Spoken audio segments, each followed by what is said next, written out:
Hello good morning everyone. हम आज से एक नई सीरीज स्टार्ट कर रहे हैं। एक फ्रेश सीरीज की शुरुआत है। इसका नाम है कॉन्सेप्ट सीरीज।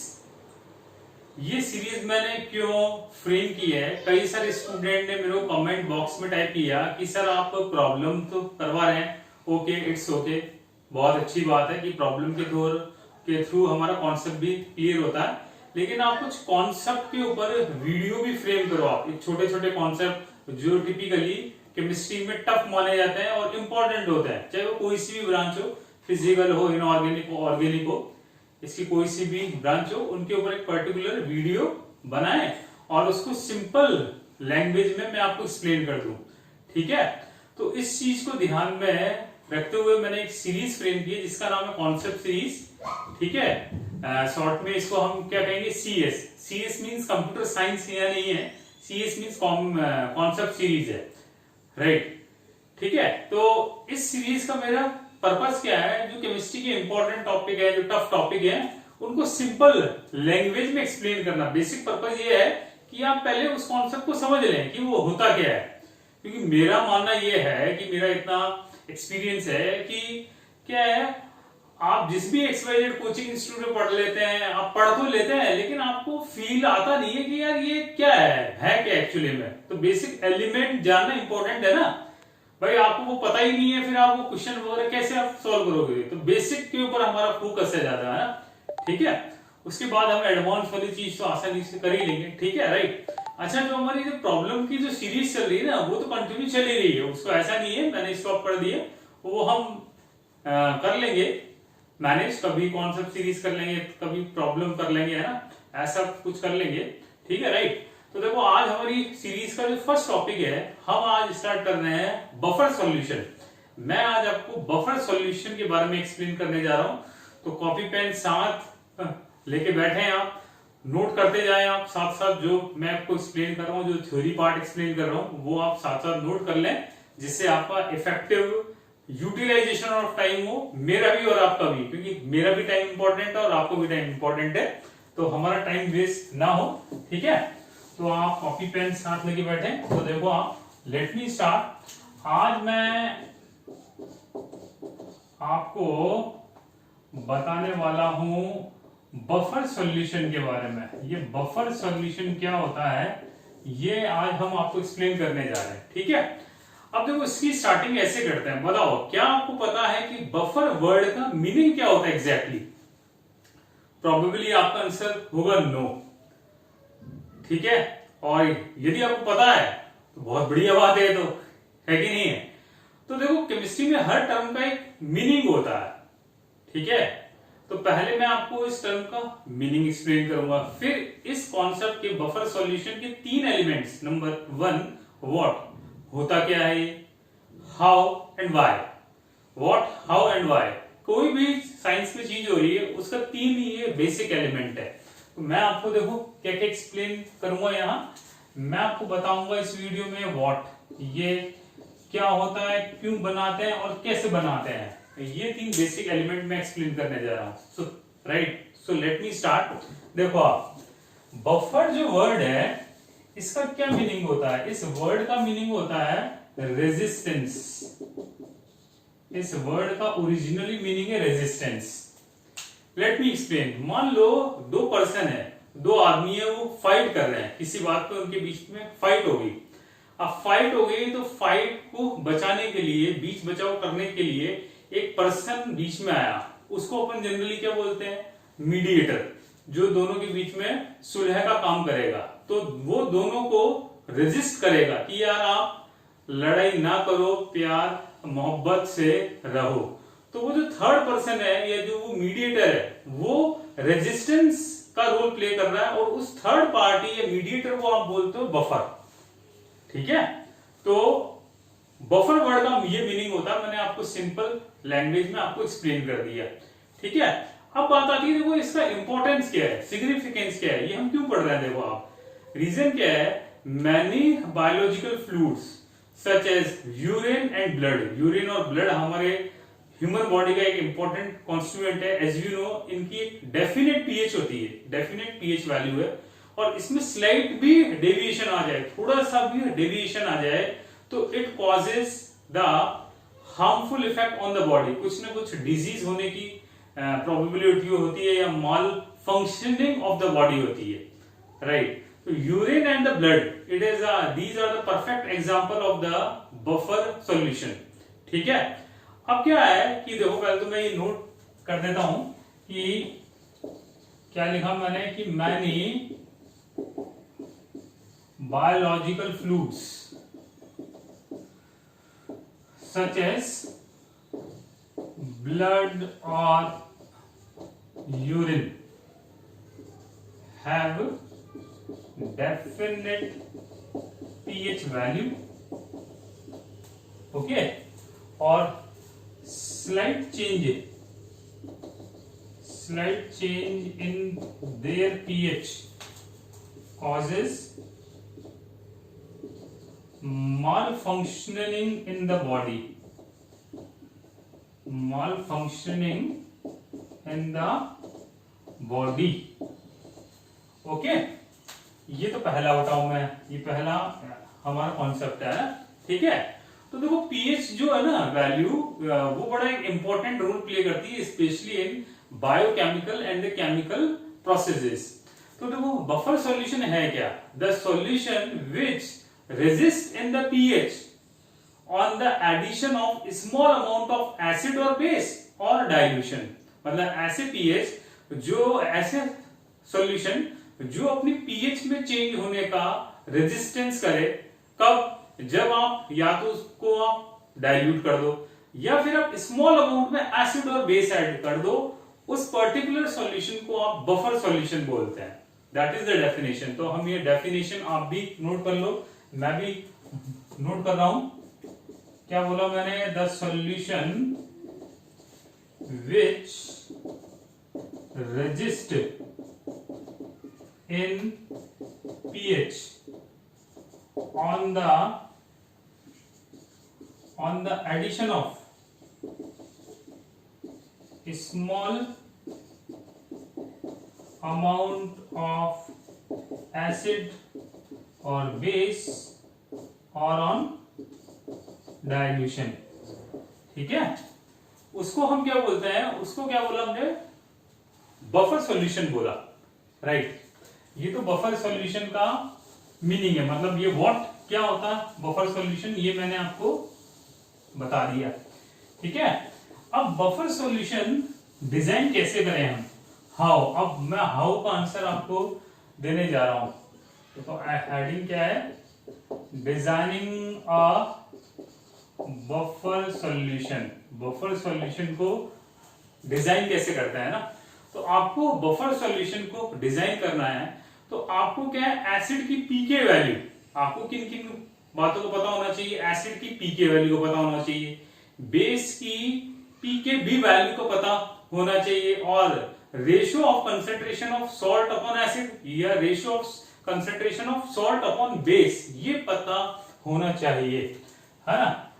तो क्या लिखे हम कि to design the buffer solution of an pH value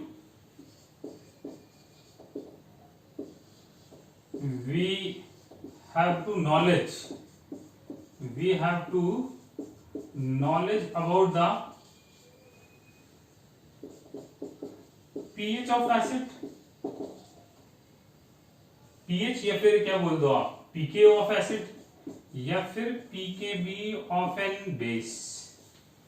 एक बात तो ये, या फिर आपको क्या पता होनी चाहिए, concentration of salt upon acid, या फिर आपको पता होना चाहिए concentration of salt upon base. इसका आपको आइडिया होना चाहिए कोई भी बफर सॉल्यूशन को बनाने के लिए, ठीक है। अब नेक्स्ट आता है इसके types, type of the buffer solution. Buffer basically दो टाइप के होते हैं, एक तो एसिडिक बफर और एक बेसिक बफर, राइट। तो ये एसिडिक बेसिक बफर क्या होता है वो हम स्टडी करते हैं ना, ठीक है। तो टाइप्स ऑफ बफर सॉल्यूशन में देखो, पहला जो फर्स्ट बफर सॉल्यूशन है वो है आपका एसिडिक बफर। कि एसिडिक बफर सॉल्यूशन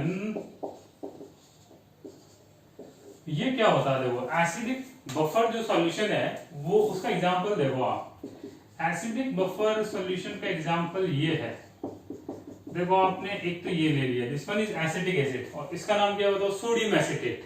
तो ये एक एसिडिक है बफर, इसका तो क्या नाम है, ये तो एसिटिक एसिड है, प्लस ये हमारा क्या है सोडियम एसिटेट। इन दोनों का जो मिक्सचर है वो एसिडिक बफर है। अब बताओ एसिटिक एसिड तो क्या है, it is a weak acid. और ये क्या है, देखो it is the salt of the NaOH। और अब बताओ NaOH क्या होता है, स्ट्रॉन्ग बेस। तो basically it is the salt of weak acid and strong base. ठीक है, एक पॉइंट। दूसरा पॉइंट देखो ये आपका एसिड है, ठीक है, और acid as we know it is a proton donor. Proton donate करने के बाद इसने क्या बना लिया, कॉन्जुगेट बेस। तो एसिड और कॉन्जुगेट बेस का जो कॉम्बिनेशन है वो एसिडिक होगा बफर। जैसे इसकी पीएच एक स्पेसिफिक वैल्यू होती है, ये पीएच वैल्यू होती है 4.75 होती है इसकी पीएच वैल्यू, फिक्स है। एसिटिक एसिड और सोडियम एसिटेट के सॉल्यूशन की पीएच वैल्यू 4.75 है, ठीक है। अब देखो ये एसिडिक हो गया बफर, ठीक है ना। अब इसमें आप एक इक्वेशन कैलकुलेट करते हैं। देखो एक इक्वेशन हम करते हैं, बनाते हैं इसके लिए। जैसे देखो आपको पता है कि acid is the proton donor. मान लो आपके पास कोई एसिड है Ha, इसको आपने वाटर में डिसॉल्व किया। वाटर में डिसॉल्व करने पर बताओ ये क्या देगा, H प्लस और A negative. As we know Ha is the acid और ये क्या है आपका, ये कॉन्जुगेट बेस। Cb मतलब कॉन्जुगेट बेस है, ठीक है। अब इसके लिए क्या है, आप इक्विलिब्रियम कांस्टेंट आप लिखोगे। इसके लिए आपने क्या स्पेसिफाई किया, Ka is the dissociation constant of N acid. अब बताओ ये कैसे लिखोगे आप, कॉन्सेंट्रेशन ऑफ प्रोटॉन और concentration of A negative upon concentration of Ha, ठीक है। ये तो आ गया न्यूमरेटर में और ये कहाँ आएगा, डिनोमिनेटर में। आपको पता है इक्विलिब्रियम कांस्टेंट जब आप स्पेसिफाई करते हो तो प्रोडक्ट की कॉन्सेंट्रेशन ऊपर, रिएक्टेंट की कॉन्सेंट्रेशन नीचे आती है। अब देखो ये तो बताओ क्या अनआयनाइज्ड फॉर्म का एसिड है, ये आपका आयनाइज्ड फॉर्म का एसिड है, ठीक है। अब आपने देखो यहाँ पे लॉग से इसको दोनों तरफ, लेफ्ट हैंड साइड और राइट हैंड साइड दोनों तरफ आपने इसको मल्टीप्लाई किया।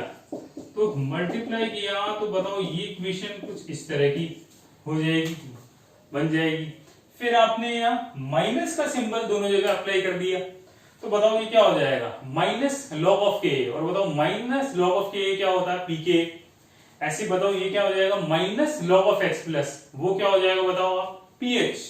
देखो मैं इक्वेशन यहां लिख रहा हूं, आपको पता है कि pH is equal to minus log of X plus, whereas pK is equal to minus log of K, ये कॉन्सेंट्रेशन, ये इक्वेशन होती है आपकी, ठीक है।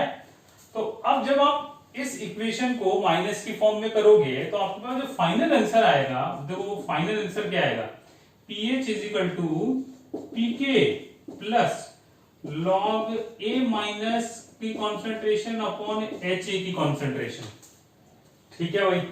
या फिर इसी को आप कैसे और लिख सकते हो, pH is equal to pK plus log concentration of salt upon concentration of acid. भाई तो सॉल्ट है ना और ये एसिड है, तो सॉल्ट कॉन्सेंट्रेशन अपॉन एसिड की कंसेंट्रेशन, या फिर इसको बोल दो आप कॉन्जुगेट बेस की कंसेंट्रेशन अपॉन एसिड की कंसेंट्रेशन। इस इक्वेशन को क्या बोलते हो आप, इस इक्वेशन का नाम क्या है, देखो इसको दो केमिस्ट ने दिया है इसका नाम, आपको एक ही केमिस्ट का नाम पता होगा, आपने सुना होगा, इसका नाम है हेंडरसन इक्वेशन, ठीक है। हेंडरसन तो है ही, लेकिन इसके साथ एक और कॉन्ट्रीब्यूशन है, इसको बोलते हैं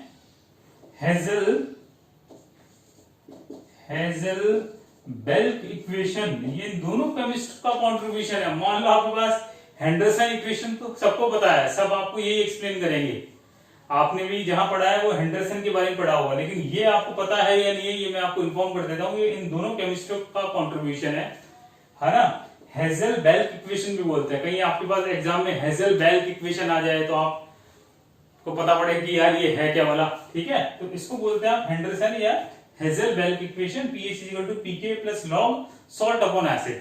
या A नेगेटिव की कंसेंट्रेशन और अपॉन AH की कंसेंट्रेशन।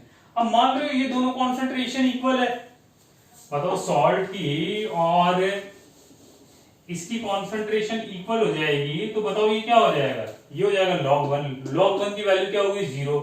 मतलब उस केस में pH की वैल्यू pK के इक्वल आ जाएगी। तो कैन आई से दैट कि जब सॉल्ट की कंसंट्रेशन और एसिड की कंसंट्रेशन, या आप बोल दो कॉन्जुगेट बेस की कंसंट्रेशन और एसिड की कंसंट्रेशन ये इक्वल हो जाए, देन आपने क्या बोला, pH इज इक्वल टू ये pK के इक्विवेलेंट आ जाएगा। ये सुनो, ठीक है ना। वैसे आपको बताओ तो pH जनरली अपन है ना इनऑर्गेनिक एसिड के लिए कैलकुलेट करते हैं, जबकि pK वैल्यू हम ऑर्गेनिक एसिड्स के लिए कैलकुलेट करते हैं ना। तो ये तो हो गया हमारा एसिडिक बफर के लिए, राइट। ये तो हमने एसिडिक बफर डिजाइन कर लिया। अब हम बात करते हैं बेसिक बफर की या एल्कलाइन बफर की, राइट। अब हम बात करते हैं एल्कलाइन और बेसिक बफर। देखो इसका example let me explain, ammonium hydroxide और अमोनियम क्लोराइड। अमोनियम हाइड्रोक्साइड बताओ ये वीक बेस है कि स्ट्रॉन्ग बेस है, ये हो गया वीक बेस। और अमोनियम क्लोराइड ये बताओ किसका कॉम्बिनेशन है, अमोनियम हाइड्रोक्साइड और HCl का, तो ये हो गया सॉल्ट। और इस सॉल्ट में क्या आया, ये वीक बेस और उसका स्ट्रॉन्ग एसिड के साथ बना सॉल्ट है ये। अब इस पूरे सॉल्यूशन की जो pH वैल्यू होती है ये स्पेसिफिक होती है 9.25 होती है वैल्यू, इसकी pH वैल्यू होती है 9.25 एल्कलाइन या बेसिक बफर के सॉल्यूशन की, राइट। अब जैसे आपने उसके लिए कैलकुलेट किया, ऐसे ये देखो आप, जैसे B नेगेटिव है, ये हमारा बेस है। बेस क्या होता है, प्रोटॉन एक्सेप्टर। प्रोटॉन एक्सेप्ट करने के बाद बताओ क्या बनाएगा, ये BH। ये हो गया आपका, इसको आप क्या बोलोगे, आप इसको बोलोगे कॉन्जुगेट एसिड, यही तो होगा। बेस प्रोटॉन एक्सेप्टर है, प्रोटॉन एक्सेप्ट करने के बाद क्या बनाएगा, कॉन्जुगेट बेस। अब इसके लिए आप क्या कैलकुलेट करोगे, Kb। Kb क्या होता है, dissociation constant of an base. B मतलब बेस, A मतलब एसिड, K मतलब तो डिसोसिएशन कांस्टेंट पता ही है। अब बताओ ये क्या आएगा, concentration of BH upon concentration of B minus concentration of H+। ये सुन लो, ठीक है। अब वैसे इसमें आप क्या लोगे, लॉग ले लोगे, तो फाइनली बताओ आपके पास क्या आएगा इक्वेशन, ये आएगा pH is equal to pKb plus log salt की कॉन्सेंट्रेशन अपॉन बेस की कॉन्सेंट्रेशन। ये समझो, जैसे हमने बताया pH is equal to pK plus log salt upon acid, exactly आपके पास pH नहीं POH आएगा ये, क्योंकि बेस के लिए हम क्या कैलकुलेट करते हैं, POH कैलकुलेट करते हैं। तो POH is equal to pKb plus log salt upon concentration of base आ जाएगा। अब ऐसे इसमें बताओ इन दोनों की कॉन्सेंट्रेशन इक्वल हो गई, तो POH जो है वो pKb के इक्विवेलेंट हो जाएगा, ठीक है। ये कब होगा, जब सॉल्ट की कॉन्सेंट्रेशन बेस की इक्विवेलेंट आ गई, राइट। समझिए बात। तो ये हमारा बेसिक बफर हो गया, इसकी एक स्पेसिफिक pH है 9.25। अब आपको पता है कि pH प्लस POH ये इक्विवेलेंट होता है किसके, 14 के। क्यों, ये तो आपको पता ही है। जैसे आपने एसिडिक बफर के लिए pH कैलकुलेट किया और बेसिक बफर के लिए हमने POH कैलकुलेट किया, ठीक है। तो इस तरह से मैंने आपको एसिडिक और बेसिक एल्कलाइन बफर के बारे में एक्सप्लेन कर दिया, इसकी इक्वेशन कैसे कैलकुलेट होती है ये आपको एक्सप्लेन कर दिया। अब एक है ना लास्ट टर्म क्या है हमारा, बफर कैपेसिटी। एक होता है बफर कैपेसिटी, होता है एक बफर कैपेसिटी। क्या होता है, ये क्या होता है कि मान लो कोई बफर सॉल्यूशन है, आपने उसमें कुछ अमाउंट में एसिड या बेस ऐड कर दिया है ना, मतलब number of moles of acid और बेस ऐड करने पर उसकी pH में कितना चेंज हो रहा है, इसका जो पैरामीटर है वो होता है बफर कैपेसिटी। अब इसको आप मैथमेटिकल फॉर्म में लिखे हैं तो ये क्या होगा, number of moles of acid और base alkali added upon change in pH, upon change in pH value, इसका जो रेशियो होता है उसको हम क्या बोलते हैं, बफर कैपेसिटी। ठीक है भाई, राइट। तो इस तरह से आज मैंने आपको बफर सॉल्यूशन के बारे में एक्सप्लेन किया। आपको ये वीडियो कैसा लगा जरूर आप इसमें फीडबैक दें, मेरे को कमेंट दें, और आपको कौन से टॉपिक पे और वीडियो चाहिए, कॉन्सेप्ट कौन से समझना है आपको, आप कमेंट बॉक्स में टाइप करेंगे तो मैं आपकी ज्यादा हेल्प कर पाऊंगा और आपके लिए ये वीडियो फ्रूटफुल रहेगा। Thank you so much again.